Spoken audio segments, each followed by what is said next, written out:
Muy buenos días, muy buenos días. Gusto. Sí, Pero no, normalmente nos encantado, vemos de forma telemática. privilegiado, sí.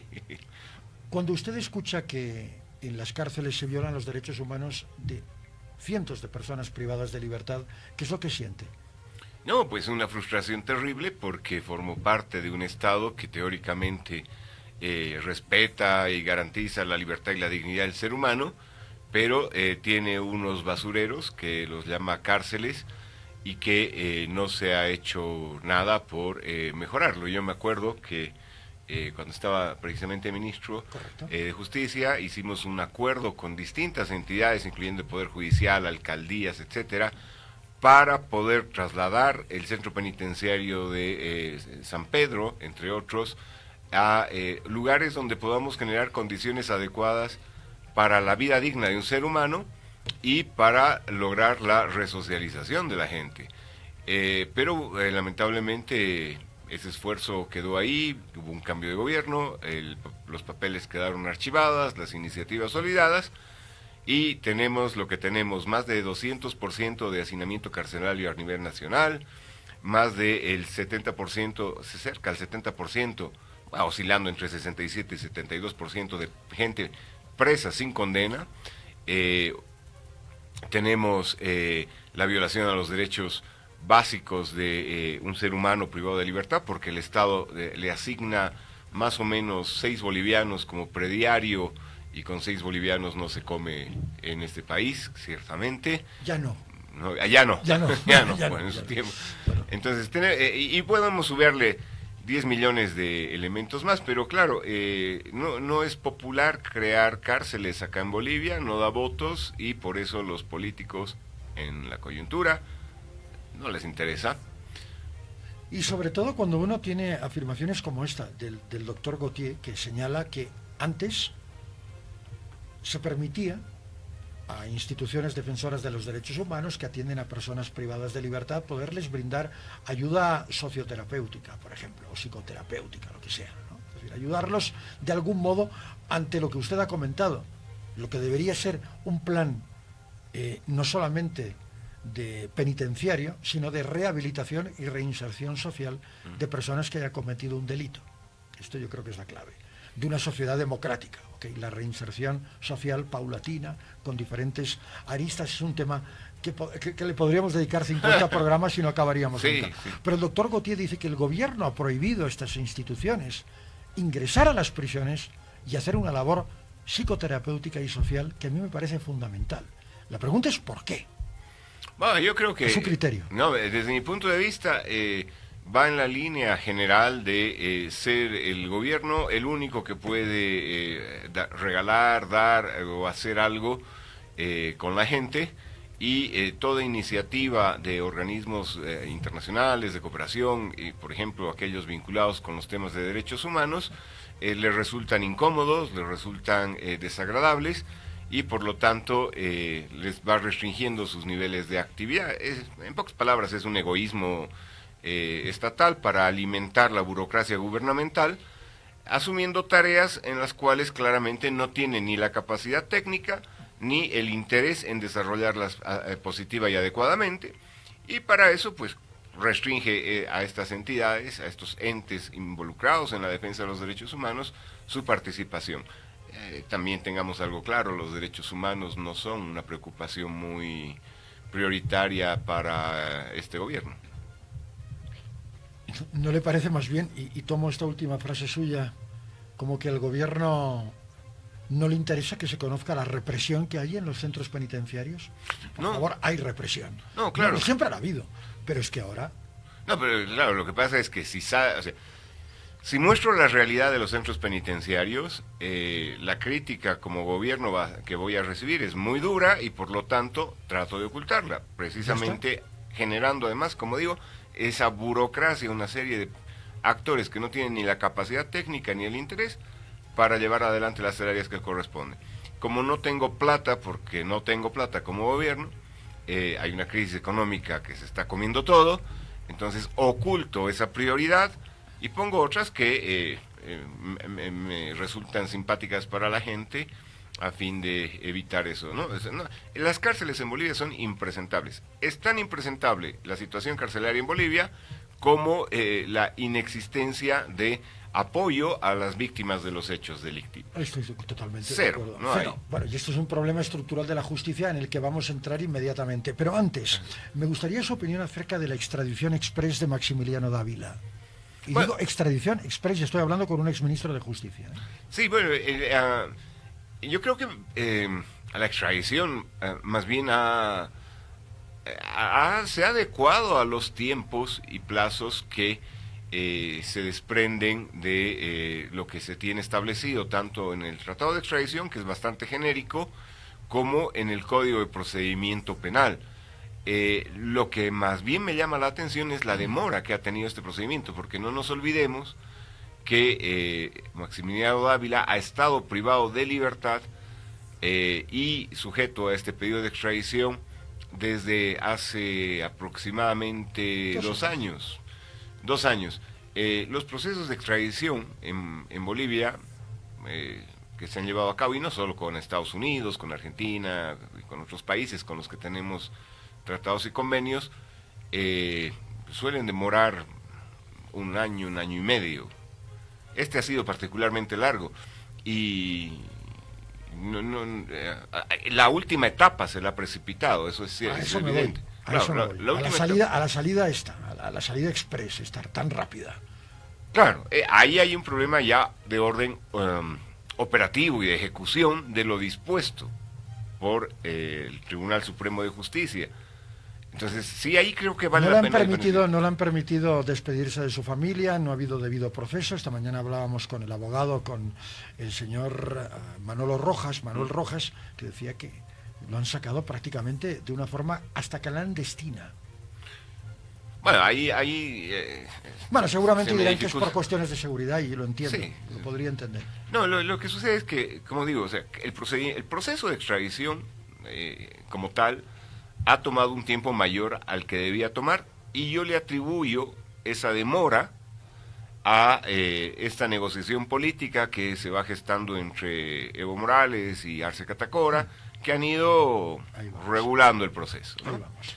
Pero efectivamente la ejecución de la decisión de la extradición sí que ha sido precipitada, y bueno, ahí efectivamente escuchaba también al director del régimen penitenciario que hablaba de seguridad y qué sé yo, pero bueno, ahí es un tema operativo, no sé.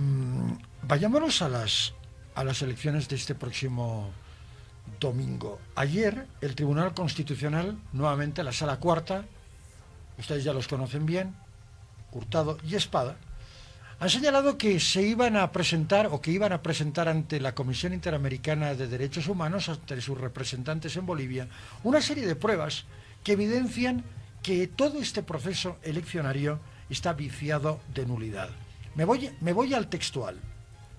Deficientes normativas para las impugnaciones, deficiencias en la fase de entrevistas y escasez de criterios para la evaluación de candidatos.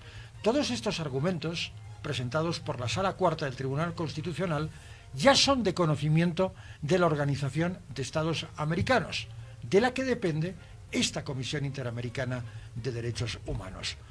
Doctor Goitia, ¿estamos ante un proceso viciado de nulidad?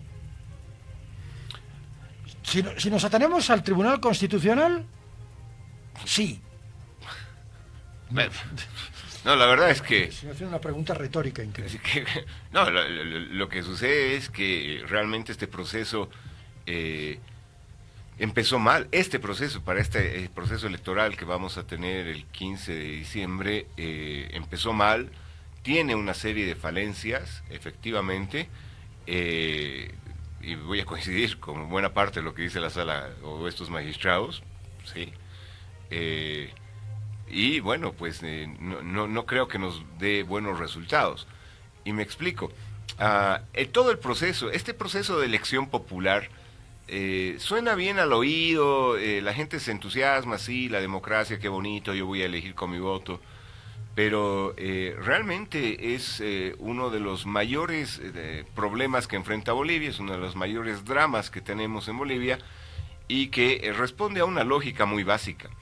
El movimiento al socialismo logró una mayoría en su momento, que le sentó las bases para poder llevar adelante un proceso que le permita copar el Poder Judicial y, por lo tanto, llevar a cabo todas las acciones que se le ocurrían a su líder, a don Evo Morales, con la venia y complacencia de ese Poder Judicial. Y eso es lo que ha marcado la vida de este país por 16 años, donde el único que podía llegar a tener la razón en un conflicto era precisamente quien estaba en el poder político, el movimiento socialismo. Pero llegamos a este otro proceso, el que tenemos hoy, con una serie de problemas desde el inicio. No nos olvidemos que estas elecciones debieron haberse llevado a cabo el año 2023, que no fue posible porque los parlamentarios de oficialismo y oposición hicieron tan mal trabajo y no escucharon la crítica que se les hacía y las advertencias que se les daba de que estaba mal hecha su convocatoria, que terminó siendo declarada inconstitucional y violatoria de los derechos esenciales y contraria al sistema democrático esa convocatoria, lo que dio lugar a que ese proceso tenga que postergarse a este año, al 2024, con una nueva convocatoria, con nuevas reglas, pero lamentablemente manteniendo los mismos problemas y las mismas dificultades. Y por lo tanto, el producto que hoy nos quieren presentar es un producto viciado, es un producto podrido, es un producto corrompido, de donde es muy difícil que alguien quiera elegir algo. ¿Qué voy a elegir si lo que tengo ahí son chanchulleros, tramposos, que la ley les prohíbe y la Constitución les prohíbe hacer campaña electoral y hacen trampa y hacen chanchullo y hacen fraude haciendo campaña electoral y juran, dicen, no, yo voy a hacer que se respeten las leyes, que se respeten los derechos? Entonces, ¿qué voy a elegir? ¿A cuál es menos chanchullero, menos cochino? No. Y ciertamente el proceso electoral, el proceso de selección de estos candidatos ha sido así en los términos que lo han dicho estos magistrados. Yo la verdad que comparto cada uno de los puntos. Además le sumo otro elemento. Y viniendo de ellos cuyos fallos son bastante cuestionables y decisiones, ¿no? Sí, entonces, lo que sucede es que... Sentencias, sentencias constitucionales bastante difíciles de digerir. Es que si de pronto no fueran ellos quienes lo dicen y fuera otro actor, pues yo creo que nadie dudaría en que son criterios acertados. Ya. O sea, viniendo de donde vienen hay dudas, pero pueden generar dudas. Yo podría estar de acuerdo por lo menos en 3 o 4 puntos. Sí, no, yo plenamente. O sea, yo creo que este domingo, pues la gente tendrá la oportunidad de hacer conocer su rechazo, su desprecio a este proceso electoral, con un Tribunal Supremo electoral, además, timorato, incapaz de poder lograr que se cumpla la norma, amenazando con sanciones a los ciudadanos que no vayan a votar o qué sé yo, pero absolutamente incapaces y tolerantes en un nivel de ridiculez extrema con estos que están haciendo campañas distorsionando el voto. Más allá de esto, doctor Goitia, tenemos un sistema, una estructura de Estado unitario. Por lo tanto, cuando tú vas a elecciones, las elecciones tienen que ser plenas y en todos los ámbitos jurisdiccionales del país. Con lo que ir a elecciones fragmentadas, divididas por tribunales, me parece una aberración y un insulto a la democracia. Total. Es mi punto de vista, ¿eh? No, total, y lo comparto plenamente. Es un insulto a la democracia. Tú no puedes hacer esto. No, pues no se puede. No somos hacer. Un Estado federal. Es decir, no, ciertamente. No tiene sentido haber fracturado estas elecciones. No, es totalmente absurdo, pero lo que nos muestra es eso, la tontera que se está llevando a cabo. Por eso yo hablo de una hipocresía judicial electoral, porque realmente hay que ser hipócritas para decir que estamos viviendo un proceso electoral democrático, íntegro, cuando se está haciendo lo peor que se puede hacer, fracturar ese proceso electoral y además con una serie de elementos. Por eso coincido con esos puntos de vista que se manifestaban. Solamente habrá elecciones judiciales plenas y completas en los departamentos de La Paz, Oruro, Potosí y Chuquisaca. O sea, La Paz, Oruro, Potosí, Chuquisaca. 4 de 5 departamentos. Para mí es muy significativo. No, y además Muy con un dato adicional, es que se han excluido, y esto es algo que vengo repitiendo, insistiendo, pero el Tribunal Supremo Electoral no pone atención. Se han excluido a los millones de bolivianos y bolivianas que viven en el extranjero. No se ha hecho el empadronamiento, no van a participar en estas elecciones. No lo había pensado. Y esos bolivianos y esas bolivianas son tan bolivianos y bolivianas como los que vivimos acá y tienen todo el derecho constitucional de participar en elecciones nacionales como esta que vamos a tener el día viernes, pero se los ha excluido. Domingo. Domingo, perdón. Si no, no podríamos estar haciendo el programa, porque sí. estaríamos, claro, perdón. Silencio electoral y todo. Claro, y se los ha excluido. Entonces, ese es un daño terrible para el sistema democrático, que no me parece accidental y no me parece casual. Yo creo que tiene un objetivo político, y el objetivo político es que estos bolivianos y bolivianas se vean perjudicados en participar en las elecciones que vienen en el año 2025. Pero es excluyente este tema de participación, no creo. Creo que son procesos electorales diferentes.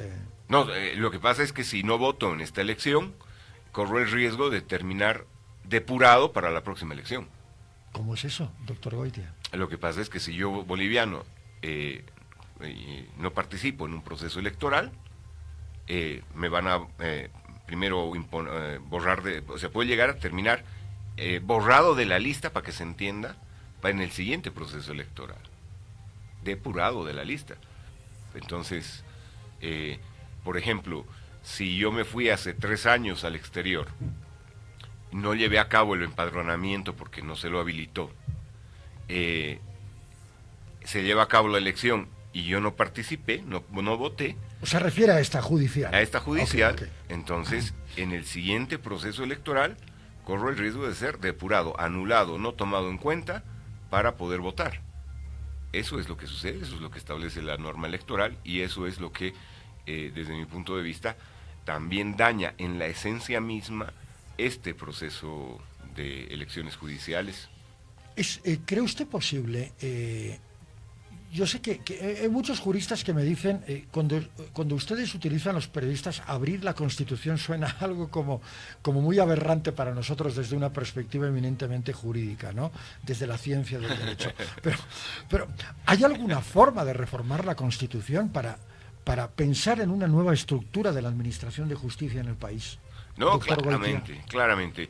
Yo creo firmemente que el gobierno actual debiera adoptar una lógica muy básica, que es decir, soy gobierno de transición, mi gran aporte a Bolivia y a la historia de este país es dejar a un lado la reelección, que la andan buscando, y declararse como gobierno en transición. ¿Se refiere a este gobierno? A este gobierno, al de Arce Catacora, para que aprovechemos este tiempo en el desarrollo de un proceso preconstituyente de construcción de acuerdos en base al diálogo, de construcción de consensos, que nos permita el año 2025 reformar la Constitución y evitar que los males que nos ha causado durante estos casi cerca 20 años se sigan reproduciendo en el tiempo. Creo que hay un nivel de coincidencia muy importante en que dentro de esas reformas judiciales, constitucionales, una importante es la de desechar este sistema de elección popular de jueces que no ha funcionado, no funciona y no va a funcionar, entre otros elementos ya de menor detalle. Por ejemplo, el Tribunal Agroambiental es un gasto innecesario de recursos, no cumple una tarea adecuada que justifique todo lo que se invierte en él, y bueno, la verdad es que además que si seguimos quemando hectáreas de bosque de 10.000 en 10.000, es decir, ya no va a haber ¿qué tribunal? O sea, no va a haber bosque, no, claramente, ni medio ambiente que proteger. No, es un chiste estúpido, pero no, es que es realmente cierto. Resulta muy... A mí me resulta raro, ¿no? Hacemos un día del peatón donde no hay contaminación, qué bueno, está bien, pero nos tiramos media Amazonía quemándola. Somos muy y ahí esto que suena tan bonito y rimbombante, tribunal Agroambiental, agroambiental, no sirve para nada. Entonces es una burla. Pero bueno, ahí hay otros temas también estructurales que se pueden aprovechar, insisto, en la construcción de consensos. En todo caso, si este gobierno no opta por esa lógica, yo creo que, y estoy convencido que el gobierno que entre el 2025 va a llevar a cabo la reforma de la Constitución a través de los mecanismos que correspondan, porque es que no puede seguir esto como está. Es una Constitución hecha como un traje a medida para una persona, el expresidente Evo Morales, claramente no le queda a Bolivia y por lo tanto hay que cambiar esa Constitución más que de forma urgente para beneficio de la población y menos para los coyunturales gobernantes. Doctor Carlos Alberto Goitia, muchas gracias por haber estado con nosotros. No, pues que tenga encantado. usted un feliz fin de semana y no se olvide de ir a votar porque es obligatorio. Vayan a votar. No, yo iré el día domingo a dejar, a primera hora a dejar constancia de mi rechazo, mi repudio a este proceso y a esos actores a través de la alternativa que el sistema democrático me permite. Sí, no, estoy, no ideas, porque ahora estoy mismo tentado. Nos multa. Se me caen las palabras, pero no lo diré. Están aquí al lado, además Sí, los tenemos muy cerca. no lo voy a decir, pero sí Viene puedo decir. Tawichi a cerrarnos el chiringuito con un candado. Bueno, pero bueno fuera que en vez de hacer eso, que vaya a sancionar a los que están haciendo chanchullo, trampa, haciendo campañas electorales.